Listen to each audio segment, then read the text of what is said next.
దైవం భూతం నిజంగా ఉన్నాయంటే మీరు నమ్ముతారా? మీరు నమ్మినా నమ్మకపోయినా వాటి గురించి తెలుసుకోవడం ఎంతో ఆసక్తికరంగా ఉంటుంది. ఎందుకంటే అది ఎవరికి అంతు చిక్కనిది. నేను ఒక దయ్యంతో మాట్లాడాలనుకుంటున్నాను. ఎందుకంటే మా నాన్నగారు 10 ఏళ్ల క్రితం చనిపోయారు. అతనితో పంచుకోవాలనుకున్న ఎన్నో జ్ఞాపకాలు నాలో అలాగే మిగిలిపోయాయి. కాబట్టి ఏదైనా దయ్యం నాతో మాట్లాడి మా నాన్నగారి ఆత్మతో మాట్లాడిస్తుందని ఎంతో ఆశగా ఎదురు చూస్తున్నాను. కాబట్టి ఓ దయ్యమా, నువ్వు నాతో మాట్లాడాలనుకుంటే నేను నీతో మాట్లాడడానికి సిద్ధం. హాయ్ మామా. హాయ్ రా. ఏంట్రా ఏం చేస్తున్నావు?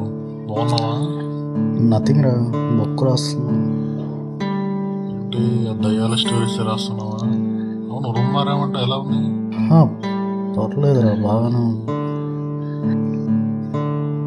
అవును, రూమ్కి వస్తామన్నా. నువ్వు ముందు అడ్రస్ పెట్టరా బాబు, రావడానికి. అర్జెంటుగా ఆఫీస్ పని మీద వేరే ఊరికి వెళ్ళా. 2 days తర్వాత వస్తా పక్క. ఓకే మా.